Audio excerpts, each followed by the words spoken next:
ஆண்டவரின் நுகம் தரும் விடுதலை. என் நுகம் மெதுவாயும் என் சுமை இலகுவாயும் இருக்கிறது என்றார். மத்தேயு 11:30. திருவனந்தபுரம் அருகே புளியரக்கோணம் என்னும் இடத்தை சேர்ந்த தம்பதி ஸ்ரீதரன் நாயர் மற்றும் ரமா தேவி.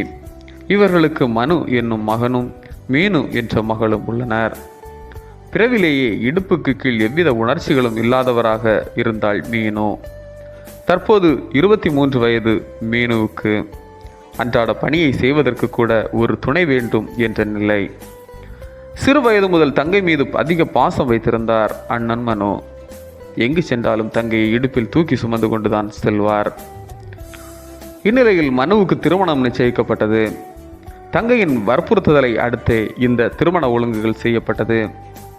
திருமண தினத்தன்று மனு தங்கையை சுமந்தபடி மண்டபத்துக்குள் நுழைந்தார். இது பார்ப்பவர்களை வியப்பில் ஆழ்த்தியது. மனிதன் தன் வாழ்க்கை பயணத்தில் பாரங்களை சுமக்கும் ஒரு வாகனமாக திகழ்கின்றான். நுகம் என்பது ஒரு கலப்பையோ வண்டியையோ அல்லது ஏதாயிலும் சுமையை இழுப்பதற்காக இரு விலங்குகளை, பொதுவாக எருதுகளை ஒருங்கிணைய சேணத்தில் பூட்ட அவற்றின் கழுத்தின் மீது பொருந்தும் விதத்தில் கீழ்ப்புறத்தில் இரு வளைவுகளுடைய ஒரு திடுகட்டையாகும். மனிதர்கள் கூட நுகத்தை பயன்படுத்தினர். அதை கொண்டு சுமைகளை சுமந்தனர். ஆகவேதான் இளைப்பாறுதல் என்னிடத்தில் உள்ளது, என்னிடம் வந்து இளைப்பாறிக் கொள்ளுங்கள் என அழைப்பு கொடுக்கின்றார். அதற்கு கீழ்ப்படிந்து சீடனாகிற போது அவருடைய நுகம் மெதுவாயும் இலகுவாயும் இருக்கும்.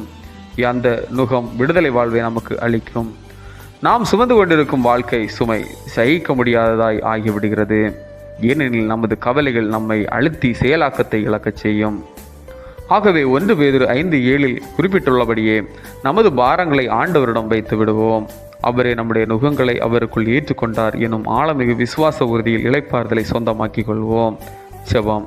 மனித வாழ்க்கையில் சுமைதாங்கியாக இருக்கும் கடவுளே, எமது வாழ்வில் துன்பம் துயரங்களை ஏற்றுக்கொண்டு விசுவாச வாழ்வில் உறுதியாக நிலைத்து நிற்க அருள்தாரும். ஆமீன். இந்த நாள் உங்களுக்கு இனிய நாளாக மலரட்டும்.